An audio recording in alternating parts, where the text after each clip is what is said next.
ತುಂಬಾ ಈಸಿಯಾಗಿ ನಮ್ಮ ಕೊಡಗಿನ ಸ್ಪೆಷಲ್ ಪೋರ್ಕ್ ಕರಿ ಇವತ್ತು ನಿಮ್ಮೊಂದಿಗೆ ಮಾಡಿ ಶೇರ್ ಮಾಡ್ತಾ ಇದ್ದೀನಿ. ತುಂಬ ಜನರ ರಿಕ್ವೆಸ್ಟ್ ಇತ್ತು 1 kgಗಿಂತ ಹೆಚ್ಚು ಪೋರ್ಕ್ ಕರಿ ಹೇಗೆ ಮಾಡೋದು ಅಂತ. ಸೊ ಇವತ್ತು ಅದನ್ನು ಶೇರ್ ಮಾಡ್ತಾ ಇದ್ದೀನಿ. ಬನ್ನಿ ತಡ ಮಾಡದೆ ವಿಡಿಯೋ ಸ್ಟಾರ್ಟ್ ಮಾಡೋಣ. ನಮಸ್ತೆ ಎಲ್ಲರಿಗೂ, ಎಲ್ಲರನ್ನ ಸುಸ್ಕಿಸ್ ಕಿಚನ್ಗೆ ಸ್ವಾಗತ ಮಾಡಿಕೊಂಡು ಇವತ್ತು ಅದ್ಭುತವಾದ ಅಡುಗೆ ಮಾಡ್ತಾ ಇದ್ದೀನಿ. ಬನ್ನಿ ಹೇಗೆ ಮಾಡೋದು ನೋಡೋಣ. ನಾನು ಮಾಡುವ ಅಡುಗೆಗಳು ನಿಮಗೆ ಇಷ್ಟ ಆಗ್ತಿದ್ರೆ ದಯಮಾಡಿ ಸಬ್ಸ್ಕ್ರೈಬ್ ಮಾಡಿಕೊಂಡು ನಿಮ್ಮ ಫ್ರೆಂಡ್ಸ್ ಅಂಡ್ ಫ್ಯಾಮಿಲಿಗೆ ಹೆಚ್ಚು ಶೇರ್ ಮಾಡಿ, ಲೈಕ್ ಮಾಡೋದನ್ನ ಮರಿಬೇಡಿ. ನಾನು ಇವತ್ತು 3 kg ಪೋರ್ಕನ್ನು ತೊಗೊಂಡಿದ್ದೀನಿ. ಒಳ್ಳೆ ಪೋರ್ಕ್ ಮಟನ್ ಸಿಕ್ಕಿತ್ತು ನನಗೆ. ತುಂಬ ಜನರ ರಿಕ್ವೆಸ್ಟ್ ಇತ್ತು 1 kg ಹೀಗೆ ಮಾಡ್ತಾ ಇದ್ದೀರಾ ಮೇಡಮ್, ಸ್ವಲ್ಪ ಜಾಸ್ತಿ ಮಾಡಿ ತೋರಿಸಿ ಅಂತ. ಹಾಗಾಗಿ ನಾನು 3 kg ಮಟನನ್ನು ತೊಗೊಂಡಿದ್ದೀನಿ. ಚೆನ್ನಾಗಿರುವ ಮಟನನ್ನು ಸೆಲೆಕ್ಟ್ ಮಾಡಿ ತೊಗೊಂಡು ಬನ್ನಿ. ಜಾಸ್ತಿ ಈ ಥರ ಕೊಬ್ಬಿನಂಶ ಇರೋದೆಲ್ಲ ಅಷ್ಟು ಸೂಕ್ತ ಅಲ್ಲ. ಏನಂದರೆ ಮಸಾಲೆ ಎಲ್ಲ ಹಾಕಿದರೆ ಅದು ಹಿಡ್ದೇ ಇರಲ್ಲ, ಈ ಆಯಿಲಲ್ಲೇ ಹೋಗಿರುತ್ತೆ. ಸಣ್ಣ ಸಣ್ಣದಾಗಿ ಪೀಸ್ ಮಾಡಿ ಕಟ್ ಮಾಡಿ ತಂದಿರಬೇಕು. ಹೇಳಿದರೆ ಅವರೇ ಮಾಡಿ ಕೊಡ್ತಾರೆ ನೋಡಿ. ಈ ರೀತಿಯ ಪೀಸಸನ್ನು ಸೆಲೆಕ್ಟ್ ಮಾಡ್ಕೊಂಡಿರಬೇಕು. ಇದಕ್ಕೆ ಇವಾಗ ಉಪ್ಪು ಮೆಣಸು ಅರಿಶಿನ ಹಾಕಿಬಿಟ್ಟು ಕಲಸಿ ಒಂದು ಅರ್ಧ ಗಂಟೆ ಇಡೋಣ. 2 ಚಮಚದಷ್ಟು ಖಾರದ ಪುಡಿಯನ್ನು ಸೇರಿಸ್ಕೊಳ್ಳೋಣ. ಹಸಿರು ಮೆಣಸಿನಕಾಯಿ ಎಲ್ಲ ಜಜ್ಜಿ ಹಾಕ್ಕೊಳ್ಳುವಂಥದ್ದಿದೆ, ಹಾಗೆ ನೋಡಿಕೊಂಡು ಹಾಕ್ಕೊಳ್ಬೇಕು. 1.5 ಚಮಚದಷ್ಟು ಅರಿಶಿನ ಪುಡಿಯನ್ನು ಸೇರಿಸ್ಕೊಳ್ಳೋಣ. ಕಲ್ಲುಪ್ಪು 1.5 ಚಮಚದಷ್ಟು ಹಾಕ್ಕೊಂಡು ಕಲಸಿ ಇಡ್ತಾ ಇದ್ದೀನಿ.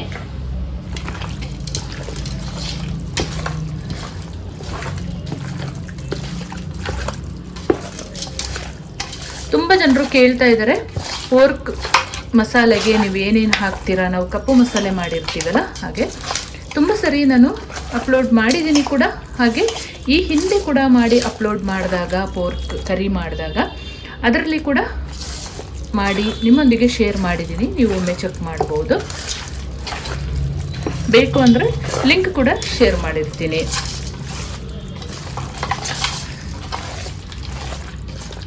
ಸ್ವಲ್ಪ ದೊಡ್ಡ ಪಾತ್ರೆನೇ ತೊಗೊಂಡಿರಬೇಕು. ಯಾವ ಪಾತ್ರೆಯಲ್ಲಿ ನಾವು ಪೋರ್ಕ್ ಮಾಡ್ಕೊಳ್ತೀವಿ ಅದೇ ಪಾತ್ರೆಯಲ್ಲಿ ಕಲಸಿಟ್ಕೊಂಡ್ರೆ ಆಯಿತು. ಅರ್ಧ ಗಂಟೆ ಇಡೋಣ. ಕುಕ್ಕರಲ್ಲೆಲ್ಲ ಮಾಡ್ಕೊಳ್ಬೋದು, ಅದಷ್ಟು ರುಚಿ ಆಗಲ್ಲ. ಮಣ್ಣಿನ ಪಾತ್ರೆಯಲ್ಲಿ ಮಾಡಿದರೆ ಇನ್ನೂ ಕೂಡ ರುಚಿ ಜಾಸ್ತಿ ಇರುತ್ತೆ.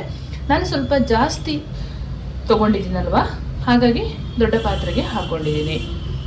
ಪೋರ್ಕ್ ಕಲಸಿಟ್ಟು ಅರ್ಧ ಗಂಟೆ ಆಗಿದೆ. ಇವಾಗ ಬೇಯಿಸ್ಕೊಳ್ಳೋಣ. ಫಸ್ಟಿಗೆ ನೀರೆಂತ ಹಾಕೊಳ್ಳೋದು ಬೇಡ, ಹಾಗೆ ಬೇಯಿಸ್ಕೊಳ್ಳೋಣ. ಈ ತೊಳೆದ ನೀರಲ್ಲೇ ಬೇಯಲಿ, ಆಮೇಲಿಂದ ನೀರು ಬೇಕಿದ್ರೆ ಸೇರಿಸ್ಕೊಳ್ಳೋಣ. ಇವತ್ತು ಸ್ವಲ್ಪ ಕಡುಬು ಜೊತೆ ನಾನು ಟೇಸ್ಟ್ ಮಾಡಲಿಕ್ಕೆ ಮಾಡ್ಕೊಳ್ತಾ ಇದ್ದೀನಿ. ಸ್ವಲ್ಪ ಸಾಂಬಾರ್ ಥರ ಮಾಡ್ತೀನಿ. 2 ಕಡ್ಡಿಯಷ್ಟು ಕರಿಬೇವು ಸೊಪ್ಪನ್ನು ತೊಳೆದು ಹಾಕೊಳ್ತಾ ಇದ್ದೀನಿ. ಮತ್ತೆ ಮಿಕ್ಸ್ ಮಾಡ್ತಾ ಬೇಯಿಸ್ಕೊಳ್ಬೇಕು.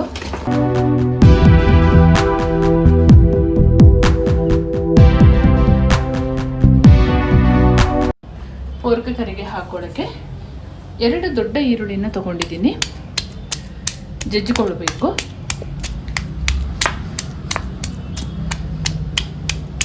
ದಪ್ಪ ದಪ್ಪ ಜಜ್ಜಿ ಹಾಕಿದರೆ ತುಂಬಾನೇ ಚೆನ್ನಾಗಾಗುತ್ತೆ. 1/4 ಭಾಗದಷ್ಟು ಬೆಂದ ಮೇಲೆ ಈ ಒಂದು ಜಜ್ಜಿದ ಮಸಾಲೆನ ಹಾಕ್ಕೊಳ್ಬೇಕು. 2 ಇಂಚಷ್ಟು ಶುಂಠಿ ಹಾಕ್ಕೊಳ್ತಾ ಇದ್ದೀನಿ. 3 ಗೆಡ್ಡೆ ಬೆಳ್ಳುಳ್ಳಿನ ಸಿಪ್ಪೆ ತೆಗೆಯದೆ ಜಜ್ಜಿಕೊಳ್ಬೇಕು. ಬೆಳ್ಳುಳ್ಳಿ ಜಾಸ್ತಿ ಹಾಕಿದರೆ ತುಂಬಾ ಚೆನ್ನಾಗಾಗುತ್ತೆ ಪೋರ್ಕ್ ಕರಿ.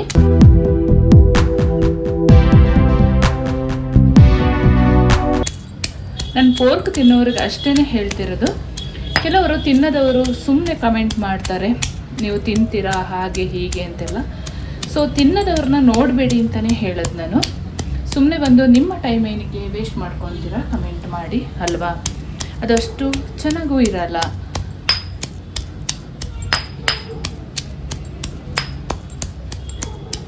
ನಾನು ಅದಕ್ಕೆ ಫಸ್ಟೇ ಹೇಳಿರ್ತೀನಿ, ಯಾರು ತಿನ್ನೋರು ಅವರು ಮಾತ್ರ ನೋಡಿ ಅಂತ.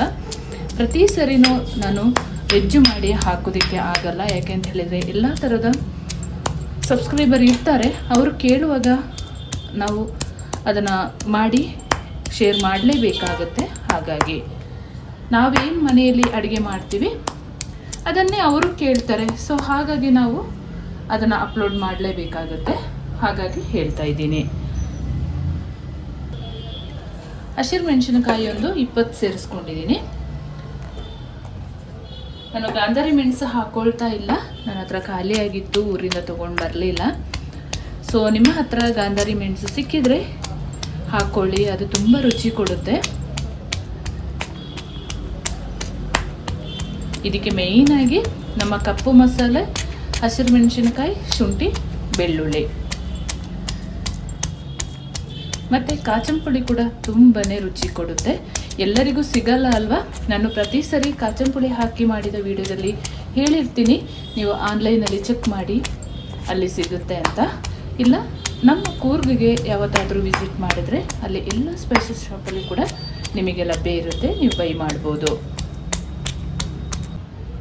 ಈ ಹದದಲ್ಲಿ ಜಜ್ಕೊಂಡಿದ್ದಾಗಿದೆ. ಜಾಸ್ತಿ ಈರುಳ್ಳಿ ಕೂಡ ಹಾಕಬಾರ್ದು ಪೋರ್ಕಿಗೆ, ಅದೊಂಥರ ಸಿಹಿ ಆಗುತ್ತೆ. ಸ್ವಲ್ಪನೇ ಹಾಕೋಬೇಕು. ದಪ್ಪದಾದರೆ 3 kg 2 ಸಾಕಾಗುತ್ತೆ. ಮೀಡಿಯಮ್ದಾದರೆ ಒಂದು 3 ತಗೊಳ್ಬೋದು.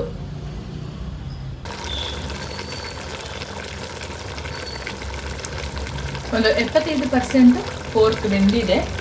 ನಾವು ಜಜ್ಜಿ ಇಟ್ಕೊಂಡ ಶುಂಠಿ, ಬೆಳ್ಳುಳ್ಳಿ, ಹಸಿಮೆಣಸಿನಕಾಯಿ, ಈರುಳ್ಳಿಯನ್ನು ಸೇರಿಸ್ಕೊಳ್ಳೋಣ.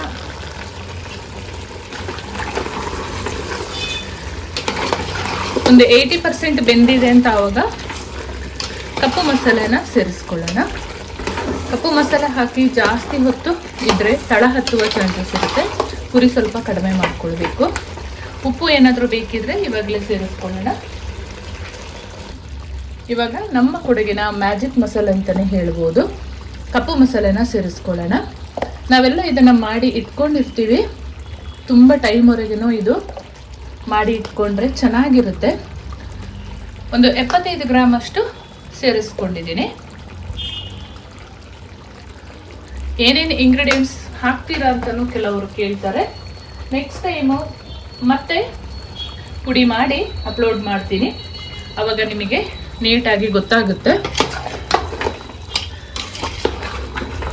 ಚೆಂದ ಮಿಕ್ಸ್ ಮಾಡಿಕೊಂಡು ಉರಿ ಸ್ವಲ್ಪ ಕಡಿಮೆ ಮಾಡ್ಕೊಳ್ಳೋಣ.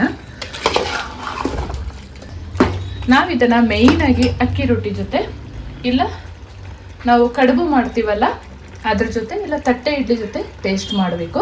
ನಾವು ಬಟ್ಟಲದ ಹಿಟ್ಟು ಅಂತ ಹೇಳ್ತೀವಿ, ತುಂಬಾ ಚೆನ್ನಾಗಾಗುತ್ತೆ. ನೋಡಿ, ಸ್ವಲ್ಪ ಗ್ರೇವಿ ಥರ ಮಾಡ್ಕೊಂಡಿದ್ದೀನಿ ನಾನು. ಇನ್ ಕೇಸ್ ಜಾಸ್ತಿ ಆಯಿಲ್ ಬಿಡುತ್ತೆ ಅಂತ ಹೇಳಿದರೆ ಸ್ವಲ್ಪ ತೆಗಿಬಹುದು, ಅದನ್ನು ಮತ್ತೆ ಮಸಾಲೆ ಸೇರಿಸ್ಕೊಳ್ಬೋದು. 2 ರೆಕ್ಕೆಯಷ್ಟು ಕರಿಬೇವನ್ನ ಮತ್ತೆ ಸೇರಿಸ್ಕೊಳ್ಳೋಣ. ತುಂಬ ಚೆನ್ನಾಗಿರುತ್ತೆ. ಫೈನಲ್ ಆಗಿ ನಮ್ಮ ಪೋರ್ಕ್ ಕರಿ ರೆಡಿಯಾಗಿದೆ. ಇವಾಗ 1.5 ಚಮಚದಷ್ಟು ಕಾಚಂಪುಳಿಯನ್ನು ಸೇರಿಸ್ಕೊಳ್ತಾ ಇದ್ದೀನಿ. ಕಾಚಂಪುಳಿ ಇಲ್ಲ ಅಂತ ಹೇಳಿದರೆ ನೀವು ಲೆಮನ್ ಜ್ಯೂಸ್ ಸೇರಿಸ್ಕೊಳ್ಳಿ, ಅದು ಕೂಡ ಚೆನ್ನಾಗಿರುತ್ತೆ. ನೀಟಾಗಿ ಮಿಕ್ಸ್ ಮಾಡಿಕೊಂಡು ಸ್ವಲ್ಪ ಕಟ್ ಮಾಡಿದ ಕೊತ್ತಂಬರಿ ಸೊಪ್ಪನ್ನು ಸೇರಿಸ್ಕೊಳ್ಳೋಣ. ಕಾಚಂಪುಳಿ ಹಾಕಿದ ಮೇಲೆ ಕೂಡ ಒಂದು 5 ನಿಮಿಷ ನಿಧಾನ ಉರಿಯಲ್ಲಿ ಬೇಯಿಸ್ಕೊಳ್ಬೇಕು, ಅದೊಂಥರ ಚೆನ್ನಾಗಿರುತ್ತೆ. ಒಂದು 4 ಟೇಬಲ್ ಸ್ಪೂನಷ್ಟು ಕೊತ್ತಂಬರಿ ಸೊಪ್ಪನ್ನು ಕಟ್ ಮಾಡಿ ಹಾಕ್ಕೊಳ್ಳೋಣ. ತುಂಬಾ ಅದ್ಭುತವಾಗಿರುತ್ತೆ. ಇದೇ ವಿಧಾನದಲ್ಲಿ ನೀವು ಜಾಸ್ತಿ ಕ್ವಾಂಟಿಟಿ ಮಾಡುವಾಗ ಟ್ರೈ ಮಾಡಿ. ಈ ರೀತಿಯಲ್ಲಿ ಸ್ವಲ್ಪ ಗ್ರೇವಿ ಇದ್ದರೆ ಚೆನ್ನಾಗಾಗುತ್ತೆ. ಎಲ್ಲ ಥರದ ಅಡುಗೆಗಳು ನನ್ನ ಚಾನಲಲ್ಲಿ ಲಭ್ಯ ಇರುತ್ತೆ, ನೀವು ಹೋಗಿ ಒಮ್ಮೆ ವಿಸಿಟ್ ಮಾಡ್ಬೋದು. ಇಂಗ್ರೀಡಿಯೆಂಟ್ಸ್ ಏನಾದರೂ ಗೊತ್ತಾಗಲಿಲ್ಲ ಅಂತ ಹೇಳಿದರೆ ಡಿಸ್ಕ್ರಿಪ್ಷನ್ ಬಾಕ್ಸಲ್ಲಿ ಹಾಕಿರ್ತೀನಿ, ನೀವು ಚೆಕ್ ಮಾಡ್ಬೋದು. ಮಸಾಲೆ ಮಾಡುವ ವಿಧಾನ ನಾನು ಮುಂಬರುವ ದಿನದಲ್ಲಿ ಮಾಡಿ ಅಪ್ಲೋಡ್ ಮಾಡ್ತೀನಿ. ಏನಾದರೂ ಕನ್ಫ್ಯೂಷನ್ಸ್ ಇದ್ದರೆ ಕಮೆಂಟಲ್ಲಿ ಕೇಳಿ. ಇವಾಗ ಟೇಸ್ಟ್ ಮಾಡ್ಕೊಳ್ಳೋಣ.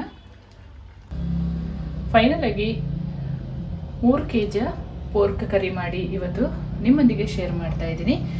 ತುಂಬಾ ಈಸಿಯಾಗಿ ಮಾಡ್ಕೊಳ್ಬೋದು. ಮಸಾಲೆ ಒಂದು ರೆಡಿ ಇದ್ದರೆ ಮಸಾಲೆ ಮಾಡೋದನ್ನು ಕೂಡ ನಾನು ಅಪ್ಲೋಡ್ ಮಾಡಿದ್ದೀನಿ, ನೀವು ಚೆಕ್ ಮಾಡ್ಬೋದು. ಸಪೋಸ್ ಲಿಂಕ್ ಸಿಕ್ಕಿಲ್ಲ ಅಂತ ಹೇಳಿದರೆ ಮುಂಬರುವ ದಿನದಲ್ಲಿ ಮಾಡಿ ಮಸಾಲೆ ಕೂಡ ಅಪ್ಲೋಡ್ ಮಾಡ್ತೀನಿ. ಹಾಗೆ ನನ್ನ ಚಾನಲ್ಗೆ ನೀವು ಫಸ್ಟ್ ಟೈಮ್ ವಿಸಿಟ್ ಮಾಡಿದಾದರೆ ಪ್ಲೀಸ್ ಸಬ್ಸ್ಕ್ರೈಬ್ ಮಾಡಿಕೊಂಡು ನಿಮ್ಮ ಫ್ರೆಂಡ್ಸ್ ಆ್ಯಂಡ್ ಫ್ಯಾಮಿಲಿಗೆ ಹೆಚ್ಚು ಹೆಚ್ಚು ಶೇರ್ ಮಾಡೋದನ್ನು ಮರಿಬೇಡಿ. ಹಾಗೆ ಲೈಕ್ ಮಾಡಿಕೊಂಡು ವಿಡಿಯೋ ವಾಚ್ ಮಾಡಿ. ಮುಂದೆ ಅದ್ಭುತವಾದ ಹೊಸ ಅಡುಗೆಯೊಂದಿಗೆ ನಿಮ್ಮನ್ನು ಭೇಟಿ ಮಾಡ್ತೀನಿ. ಅಲ್ಲಿವರೆಗೂ ತುಂಬ ಹೃದಯದ ಧನ್ಯವಾದಗಳು.